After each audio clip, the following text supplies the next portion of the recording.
संजना जब ट्रॉफी लेकर स्कूल से घर लौटी तो उसने देखा कि उसकी माँ मर चुकी थी। ये देखकर वो अंदर से पूरी तरह टूट गई और फूट फूट कर रोने लगी। अभी कुछ दिन ही बीते थे कि संजना के पापा ने दूसरी शादी कर ली और उसके लिए एक नई माँ ले आए। संजना अपनी सौतेली माँ को बिल्कुल भी पसंद नहीं करती थी और वो औरत भी उससे हमेशा गुस्से में ही बातें करती थी। संजना की क्लास 5 बजे खत्म होती थी, लेकिन उस दिन वो 6 बजे घर लौटी। उसकी सौतेली माँ गुस्से में चिल्लाने लगी कि वो कहाँ थी। संजना ने कहा कि वो प्राइवेट क्लास में थी, तो ये सुनकर उसके पापा ने उसे थप्पड़ मार दिया। संजना का बचपन पूरी तरह बर्बाद हो चुका था। कुछ साल बाद संजना बड़ी हो गई थी और कॉलेज में अरविंद से प्यार करने लगी थी। वो उससे शादी करना चाहती थी। एक दिन वो अरविंद को अपने घर लाई और अपनी माँ के फोटो के सामने खड़े होकर बोली कि वो अरविंद से शादी करना चाहती है, लेकिन उसके पापा को ये रिश्ता पसंद नहीं था। इसीलिए संजना ने घर छोड़ दिया और अपनी आंटी के घर रहने लगी। समय बीता गया। संजना ने एक बच्ची को जन्म दिया जिसका नाम रिया रखा। उनका छोटा सा परिवार बहुत खुश था। फिर एक दिन अरविंद को मुंबई में नौकरी मिल गई और वो संजना और रिया के साथ मुंबई शिफ्ट हो गया।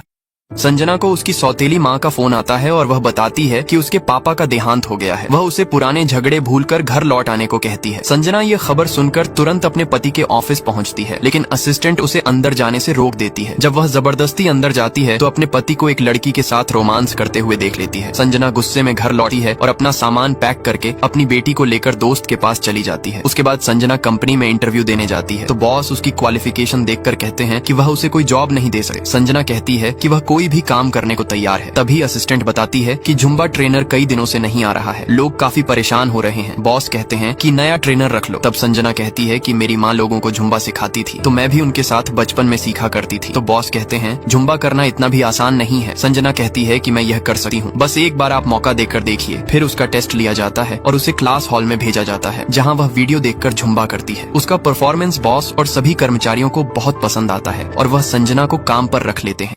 संजना को बिल्कुल भी अंदाजा नहीं था कि जिस घर में वह रहने जा रही है वही घर एक साइको किलर का है जो इस वक्त जेल में बंद है। यह घर देखने में जितना खूबसूरत था उतना ही खतरनाक भी, लेकिन संजना को यह घर इतनी पसंद आती है कि वह यहीं रहने का फैसला कर लेती है। इधर उसका पति अरविंद जिस कंपनी में काम करता था उसी कंपनी के मालिक की बेटी को फंसाकर उस कंपनी का CEO बन गया था। जब मीडिया वाले उससे उसकी पत्नी और बेटी के बारे में पूछते हैं तो वह गुस्से से तिलमिला उठता है। जब संजना अपनी आंटी के घर जाती है तो आंटी उसे बताती है कि एक अजनबी आदमी उसे ढूंढता हुआ आया था। वह आदमी कह रहा था कि उसे बता देना कि मेरी बेटी उसके पास है। यह सुनकर संजना हैरान रह जाती है। इधर अरविंद चालाकी से संजना पर केस कर देता है ताकि अपनी बेटी रिया को अपने पास रख सके। अदालत में रोते हुए संजना अपने दिल की सारी बातें जज के सामने रख देती है। उसकी सच्चाई और दर्द को सुनकर जज फैसला करते हैं कि रिया अपनी माँ के साथ ही रहेगी क्योंकि अभी उसे माँ की सबसे ज्यादा जरूरत है। फैसला होने के बाद अरविंद संजना के पास आता है और उसे एक सच्चाई बताता है। सच्चाई सुनकर संजना के पैरों तले जमीन खिसक जाती है जा सके, लेकिन जज ने फैसला किया कि रिया अभी छोटी बच्ची है तो इसलिए वह अपनी माँ के साथ ही रहेगी। तभी अरविंद ने एक ऐसा सच बताया जिसे सुनकर संजना के पैरों तले जमीन खिसक गई। अरविंद ने कहा कि रिया तुम्हारी बेटी नहीं है, तुम्हारी बेटी पैदा होते ही मर गई थी और मैंने पैसे देकर किसी और की बेटी को तुम्हारे पास रखवा दिया था। यह सुनकर संजना को अपनी आंटी की बात याद आती है जिसने बताया था कि एक आदमी अपनी बेटी को ढूंढते हुए आया था, शायद रिया उसी की बेटी होगी। ये सच जानकर संजना पूरी तरह टूट जाती है। इसके बाद संजना उसी अस्पताल में जाती है और रिकॉर्ड्स चेक करती है। वहाँ पता चलता है कि उसकी बेटी सच में जन्म लेते ही मर गई थी। डॉक्टर बताते हैं कि रिया उसी साइको किलर की बेटी है जिसने अपनी आंखों के सामने अपनी मरी हुई बच्ची को देखकर गुस्से में डॉक्टर पर हमला कर दिया था और उसी वक्त पुलिस ने उसे गिरफ्तार कर जेल भेज दिया था। ये सच जानकर संजना पूरी तरह से डर जाती है। तभी अचानक उसके सामने वही साइको किलर हाथ में कुल्हाड़ी लिए हुए दिखाई देता है।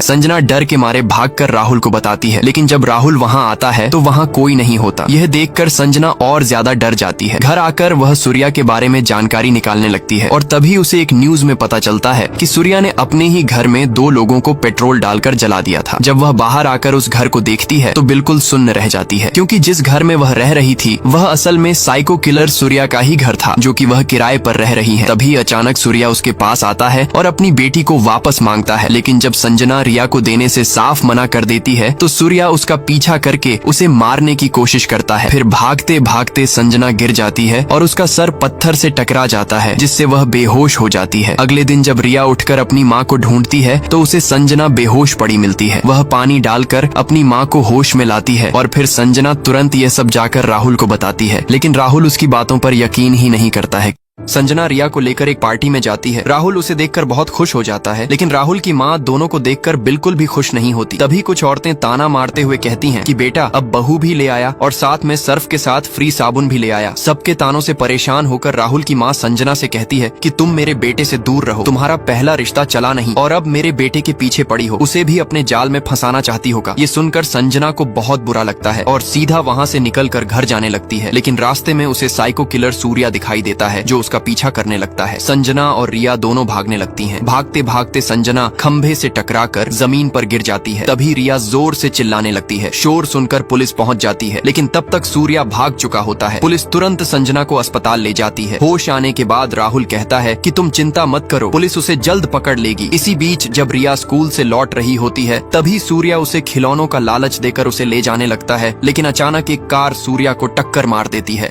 सूर्या संजना का पीछा करते करते मॉल तक पहुंच जाता है और रिया को किडनैप करने का प्लान बनाता है। संजना रिया को टेबल पर बैठाकर वॉशरूम चली जाती है। तभी सूर्या खिलौने के जरिए रिया को फंसाने लगता है। रिया मासूमियत से खिलौना लेने के लिए उसके पीछे जाने लगती है। तभी संजना बाहर आकर देखती है कि रिया अपनी जगह पर नहीं है। वह घबराकर ढूंढने लगती है। अचानक उसकी नजर नीचे जाती है तो देखती है कि रिया किसी अजनबी से बातें कर रही है, लेकिन पलक झपकते ही रिया और वो आदमी गायब हो जाते हैं। तभी पुलिस पहुंचती है और पूछती है तो संजना कहती है कि मेरी बेटी को सूर्या ले गया है, प्लीज जल्दी ढूंढिए। लेकिन पुलिस की नजरों में तो सूर्या मर चुका था। फिर भी पुलिस तलाश शुरू करती है और तभी उन्हें रिया दिखाई देती है, लेकिन सूर्या भाग निकलता है। इस बार वह खाली हाथ रह जाता है। कुछ दिनों बाद सूर्या फिर से संजना के घर पहुंचता है और घर की लाइट काट देता है और सीधा रिया के पास जाता है और उसे टांग कर ले जाने लगता है। तभी संजना देख लेती है और रोकने की कोशिश करती है, लेकिन एक अकेली औरत सूर्या जैसे साइको किलर के सामने क्या ही कर सकती। आखिरकार सूर्या रिया को जबरदस्ती गाड़ी में डालकर ले जाता है। साइको किलर सूर्या रिया को किडनैप करके सुनसान जंगल में ले जाता है। जब सूर्या सो रहा था तभी रिया उसका फोन लेकर अपनी मम्मी को कॉल करती है। तभी सूर्या आ जाता है और संजना से कहता है कि अगर चाहती हो तुम्हारी बेटी